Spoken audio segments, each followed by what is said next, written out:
From the RSNA, this is the Radiology Artificial Intelligence Podcast. My name is Paul Yee, and I'm a radiologist and co-host of the podcast. And my name is Ali Tijani, and I'm a radiologist and co-host of the podcast. Each month, we dive into the hottest topics in radiology AI and talk with leading experts, thought leaders, and movers and shakers in the field.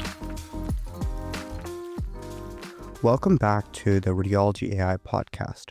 I am Satvik Tripathi, one of the new trainee editorial board members and an associate editor for the podcast. This is the Hot Take series, where we discuss the ideas that move fast, challenge assumptions, and bring the hallway conversations of radiology into open during a time of rapid AI-driven changes.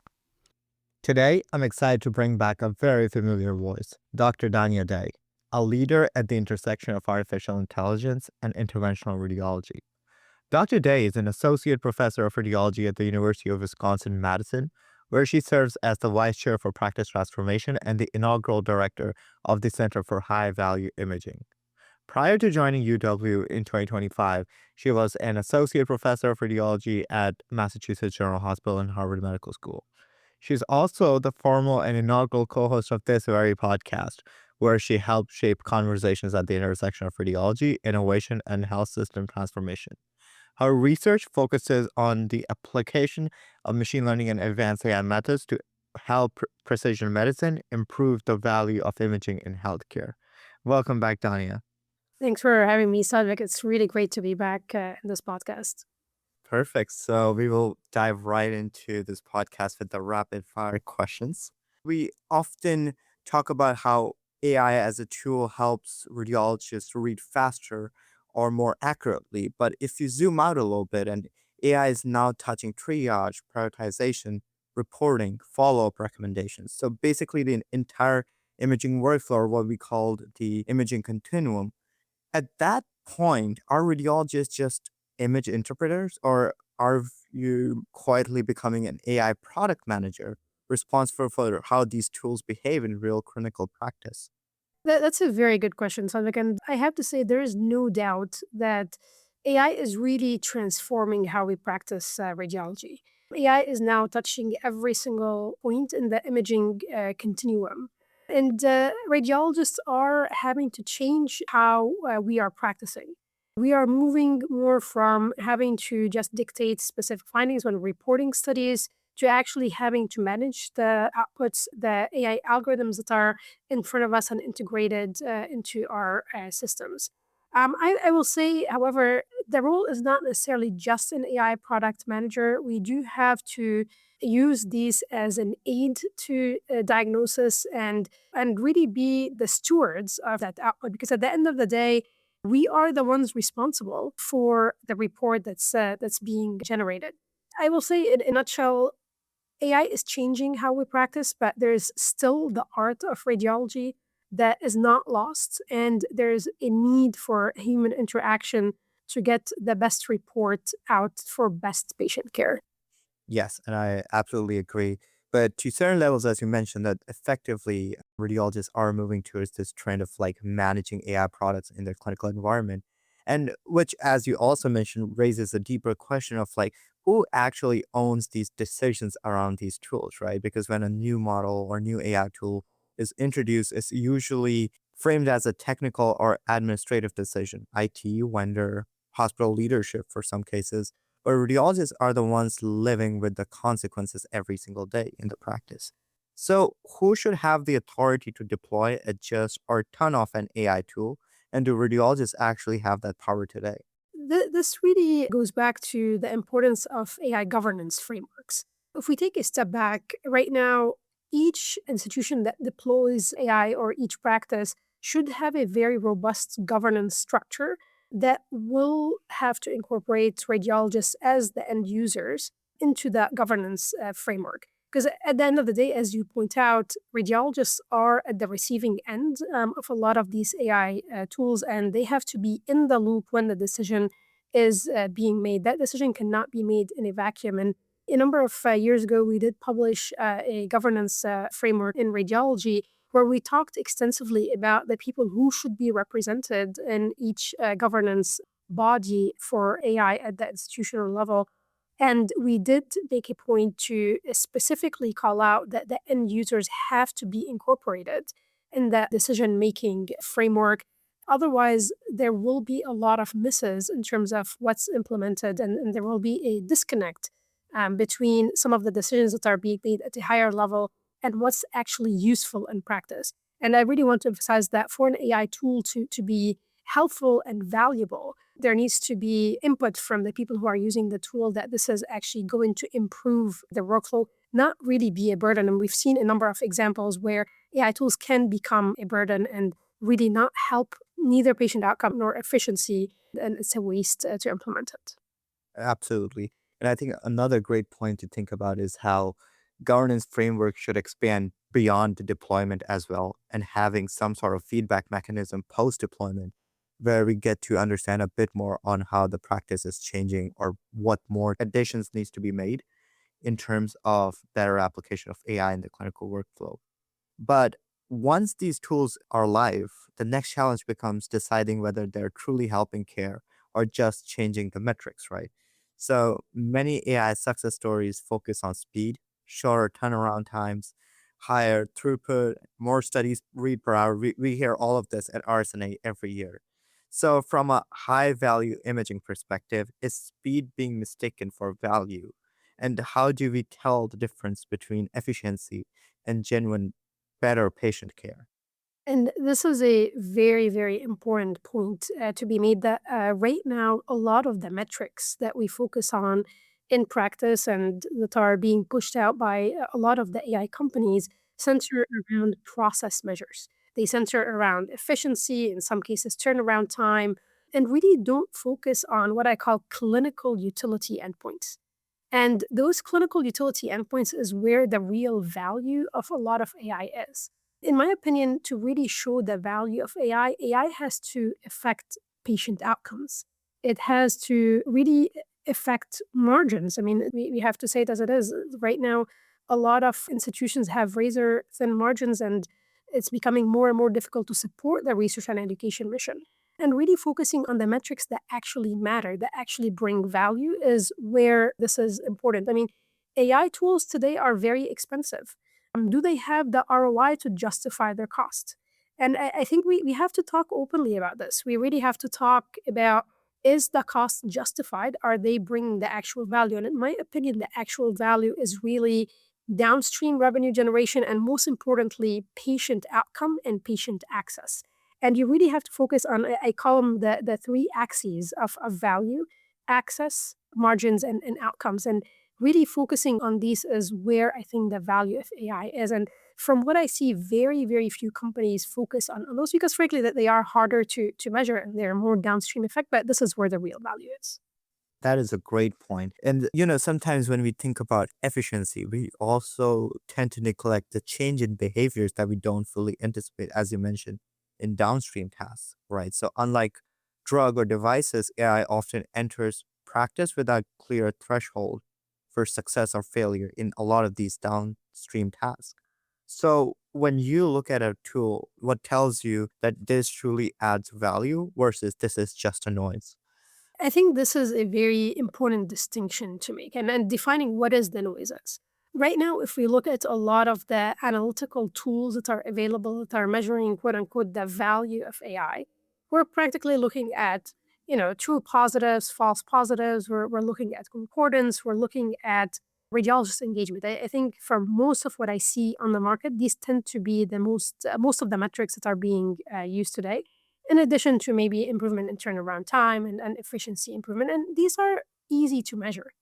But at the end of the day, do these actually truly correlate with measures that make a difference? And I think this is something that's important to start thinking about because sometimes efficiency improvements do not necessarily translate into capacity improvements. And this is an important point because if you make a radiologist, a little bit more efficient at detecting a finding, are they still taking a lot longer to validate the rest of the outputs of the AI tool and by default not really improving Maybe they're improving their efficiency at detecting specific findings, but not their overall efficiency during their shift. The effect of AI on different radiologists is a very interesting thing to study. There is significant variability, and I know there's a lot of data on this out there, and defining the human AI interaction, I know is going to be a very active area of research in the next many, many, many years as we really better understand the true effect of AI on our throughput. But that said, I will say there is a lot of noise right now out there, and it is very hard to tease out with the metrics that we're currently measuring the true value. And I really believe that the true value is in the outcomes metrics, not necessarily in the process metrics that we're measuring. Absolutely. And then we also now are in the realm of agentic AI. So a lot of the noise gets amplified when you are dealing with more automations and limited human interaction with maybe a single orchestrator agent or maybe no agent at all. So it gets harder to see, is it adding value or is it just creating more and more endpoints that needs to be validated by the radiologists? And again, to the question, are radiologists becoming the new product manager for these tools?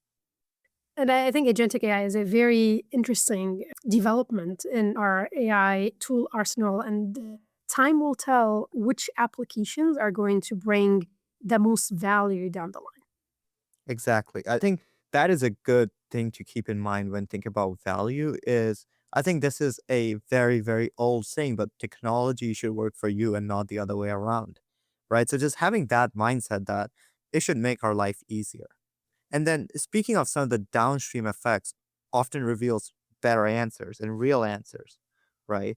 So one of the growing concern in the community, especially around AI, is that it might surface more findings, more borderline abnormalities, and they may not change management, but still trigger the actions.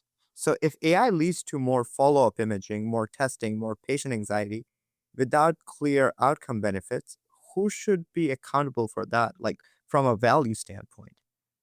Yeah, and I mean, I think this is the fundamental question that has been in existence since probably radiology existed. I mean, incidental findings on radiology exams is a very, very old problem. And always the question comes is if we're detecting these incidental findings, are they actually affecting patient outcome? And the whole concept of lead time bias, if you're detecting it earlier, is it actually affecting patient outcomes? I mean, I think AI is going to allow us to detect potentially more incidental findings. But that said, we probably should be detecting those incidental findings from a quality point of view. I think the question is, should that patient be receiving the imaging to start with? Because I think once a patient receives the imaging, the incidental findings are fair game, with or without AI.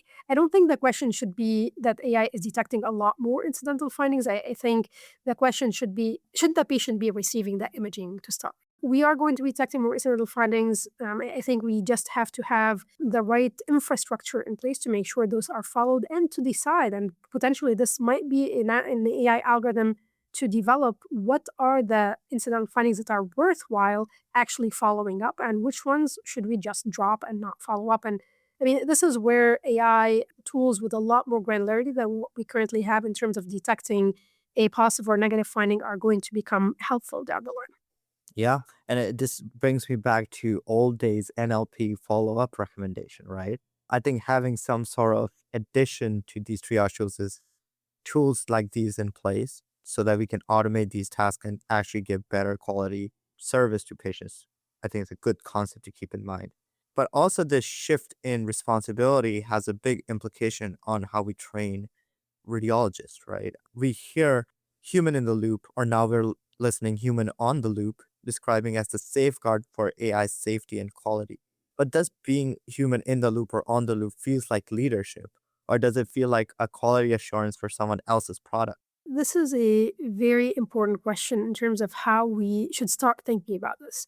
I think that the ship has sailed at this point.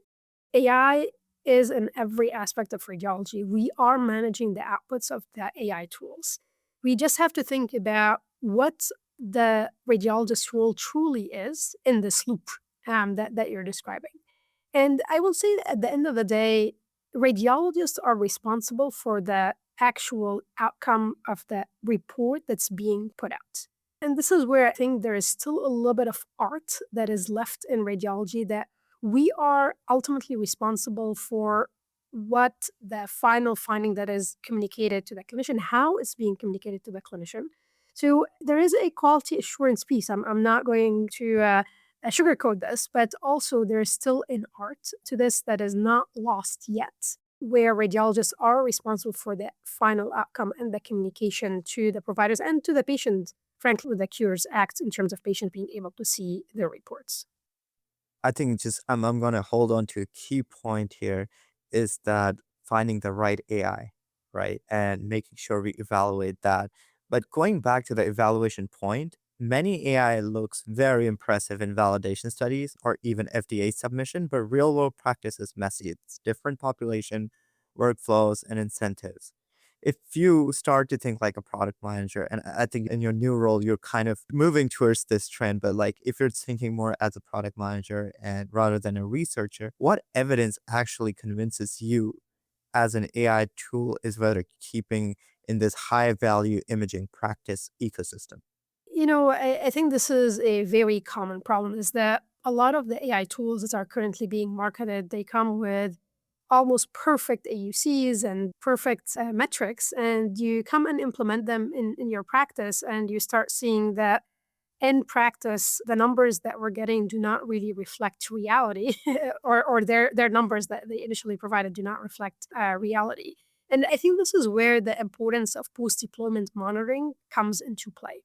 A lot of places right now are implementing post-deployment monitoring tools to ensure that we track the performance of the algorithms over time to detect drift, to detect bias, and frankly, to assess the performance of the algorithm over time as we're implementing it in practice. I mean, I think it's important to really be aware that when a lot of the AI algorithms fail, they fail silently. And we need to have a tool in the background that's doing the monitoring so we are able to pick up very quickly when there's drift or there is an unsafe behavior, whether because we added a new scanner or something changed in the way a scanner is outputting images, etc. And we see this not infrequently. And the places who do not have these post-deployment monitoring dashboards do not detect some of these things until it's too late. This is why I think it's important to think long and hard about whether or not you have these post-deployment monitoring dashboards in your practice, and or what are the safeguards that you have to ensure that if there is performance drift or bias over time, how are you detecting them? And ask your vendors what do they have that can help you with these tasks. That is a very true thing. So having a failure mode essentially for your AI models and evaluating and keeping track of that more than the true positives and the true negatives that we are seeing in everyday practice. And that distinction really does matter, right? But it also is something that we need to start teaching and identifying, and especially in our future training, right? So trainees today are entering a world where AI is already embedded in routine practices. It's not an optional, not experimental, right? So are we training future radiologists to interpret images or also manage these AI systems and make value-based decisions around them? And, I would argue both. I think there is a need to train our budding radiologists to be better than AI. So they have to be able to read the images very, very well. They also have to be able to interpret the outputs of the AI and detect where they fail, where the AI failed, and where there's a discrepancy. And this is very difficult to do if when a resident starts in their training, they're immediately relying on AI. And I know a number of programs have moved towards models where in the first 2 years, so for junior residents, there's no AI that's allowed to be used to really train the residents to have their regular search pattern, to be able to do the reading without AI at all, to become really good radiologists. Then, as they transition to becoming senior residents, then they introduce the AI tools, which they will most likely see in practice. And the focus really will switch about interpreting the output of the AI. And I think being able to train along both lines of how do you interpret without AI and how do you interpret AI output should be very important components of today's residency education, just because our practice for radiology is indeed changing, but we need to still be able to train our upcoming radiologists to be able to interpret without AI, to be able to detect when AI fails. And relying too early on AI might be a problem. Right. So this is kind of like learning how to drive on a stick. And then as you are driving more and more and more, and the more task increases, more driving increases, you're turning to automatic drives and now self-driving cars when you have more and more to do and you have less and less time.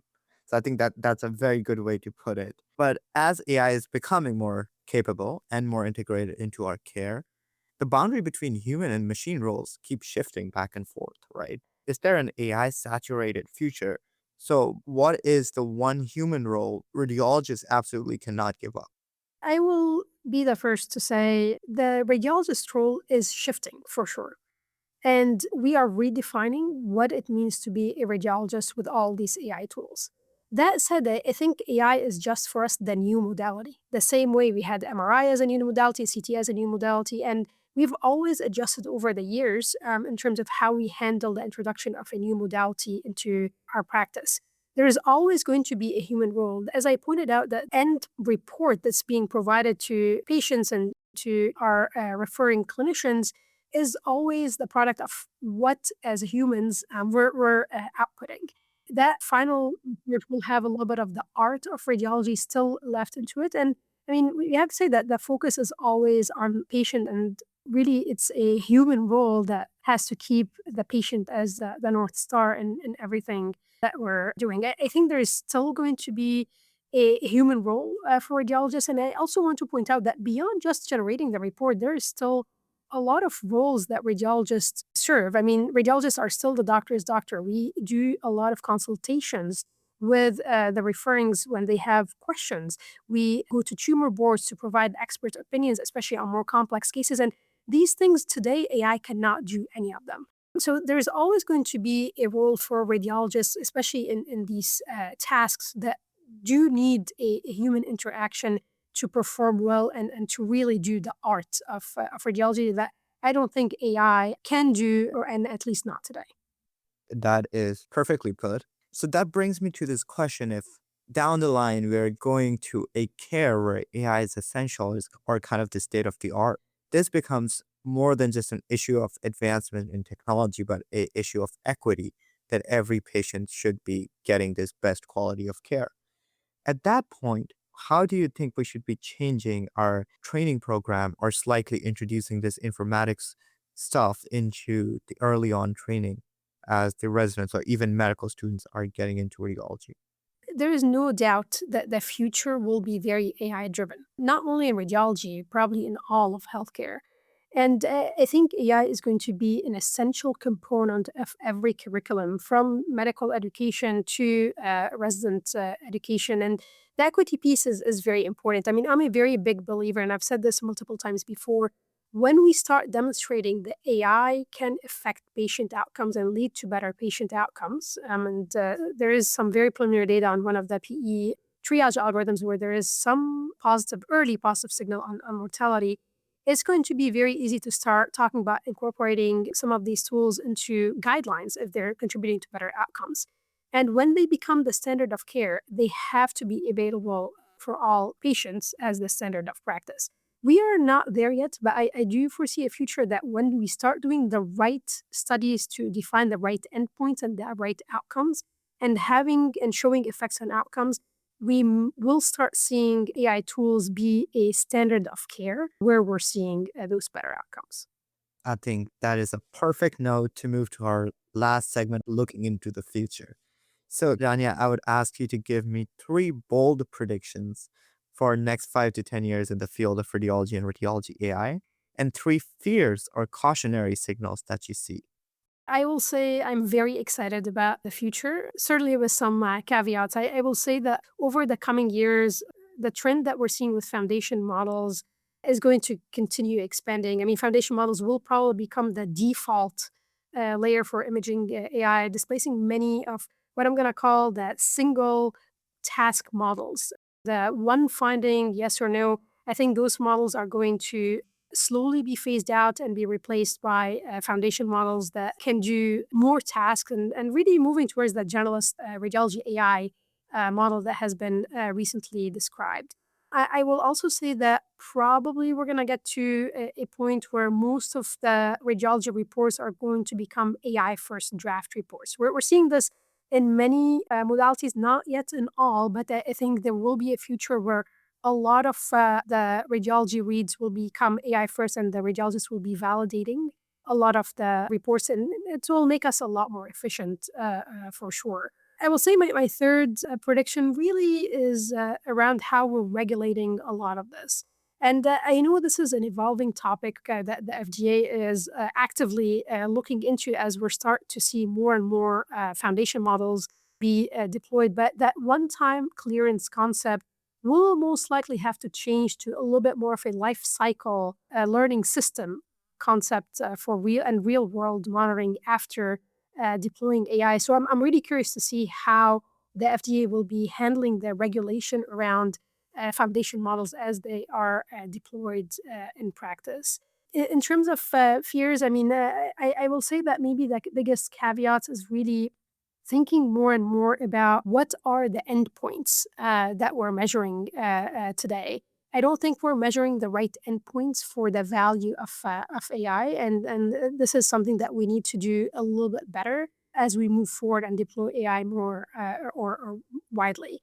I think we also should think a little bit more about how we're defining the ROI for AI tools, making sure we're doing this in a more affordable way. The reimbursement should become a lot clearer so we have a wider deployment. We really have to think about doing the prospective randomized trials. I mean, the AI is a tool and we really need to show its value and really start pushing ourselves to look at patient outcomes. Are the AI tools truly affecting patient outcomes, or they're just improving a process metric that at the end of the day is really not going to matter? We really need to start thinking big and thinking about the actual impact now that AI is a reality and move from process measures to actual outcomes to really improve patient care. I think that sums up everything perfectly. But one more fear I think that you and I shared while walking RSNA halls is that people are moving away or maybe forgetting the original definitions of terms like agentic foundation models and just using it a bit too universally. So I think it's a big fear for me that every other company might all sound the same and it would be hard for us to find a valuable product. Absolutely, for sure. All right. On that note, I want to thank you for coming to the series and to the podcast again. It was great to have you. Thanks for having me. It was great to be back. Perfect. And thank you to all the listeners for listening, and we'll see you in the next episode. We hope you've enjoyed this episode of the Radiology Artificial Intelligence Podcast. Shout out to Yuri Ishimchisen for our podcast music and to the RSNA podcast staff. Email us at podcasts@rsna.org anytime with questions, feedback, or suggestions.